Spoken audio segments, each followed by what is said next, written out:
आए स्टार्ट करते हैं अपना नेक्स्ट शॉर्ट क्वेश्चन, जो कि हमारा क्वेश्चन नंबर 7 है। Describe a circuit which will give a continuously varying potential.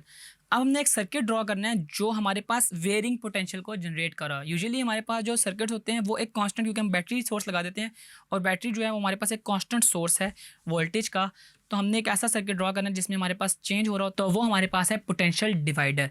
अब पोटेंशियल डिवाइडर क्या है हमारे पास, आए उसका सर्किट को पहले देख लेते हैं। हमारे पास ये एक सर्किट है जो हमारे पास पोटेंशियल डिवाइडर का सर्किट है, जिसमें हमने एक बैटरी सोर्स लगाया है जिसको हम वी से डिनोट कर रहे हैं। और इसमें आपको एक टर्मिनल नज़र आ रहा होगा सी। ए बी जो है ना वो एक फुल हमारे पास लोड है जिसकी रेजिस्टेंस थी आर। अब उसके अंदर हमारे पास ए है और सेंटर में पॉइंट है सी, और ये जो पॉइंट है ये हमारे पास मूवेबल पॉइंट है, यानी कि इसके ज़रिए हम लोग रेजिस्टेंस को चेंज कर सकते हैं। अब ये जो है ना बी सी वाला पॉइंट तक आ रहा है, क्योंकि हम इस पॉइंट से आउटपुट ले रहे हैं। ये जो आपको दो पॉइंट नज़र आ रहे हैं, मैं आपको बताता हूँ कि एक ये वाला पॉइंट और एक ये वाला पॉइंट। अब इस जगह पे अगर आप लोग DMM लगाएंगे, अपना वोल्ट को चेक करना चाहेंगे, तो हमारे पास VBC आएगा। और अगर इस पॉइंट सी को मैं इंक्रीज़ करते हुए पॉइंट ए तक ले जाता हूँ, तो विच मीन्स कि हमारे पास जो टोटल रेजिस्टेंस है यानी कि जो होगी वो कैपिटल आर के बराबर हो जाएगी, ठीक है। और हमारे पास एक कंप्लीट वोल्टेज मिल रहा होगा। अब इसमें होता क्या है, आए इसकी वर्किंग को देखते हैं।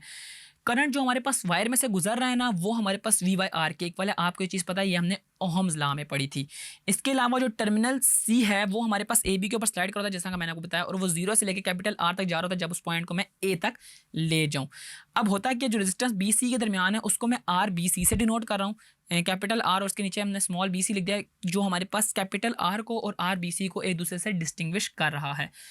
देन हमारे पास जो V प्राइम है वो क्या है, इक्वल है V/R इंटू RBC। अब V/R क्या चीज़ है, मेरे पास V/R आप देख सकते हैं कि जो टोटल वोल्टेज था उसको हम कैपिटल रेजिस्टेंस से डिवाइड कर रहे हैं और मेरे पास रिमेनिंग पे ये वोल्टेज आ रहे हैं। तो यूँ आपने बता देना है कि अगर हमारे सर्किट में एक मूवेबल पॉइंट है जिसको हम C कह रहे हैं और जिसकी रेजिस्टेंस के वेरी करने से हमारे पास पोटेंशियल यानी कि चेंज हो रहा हो, तो वो हमारे पास एक कंटिन्यूसली वेरिंग पोटेंशियल का सर्किट हो सकता है।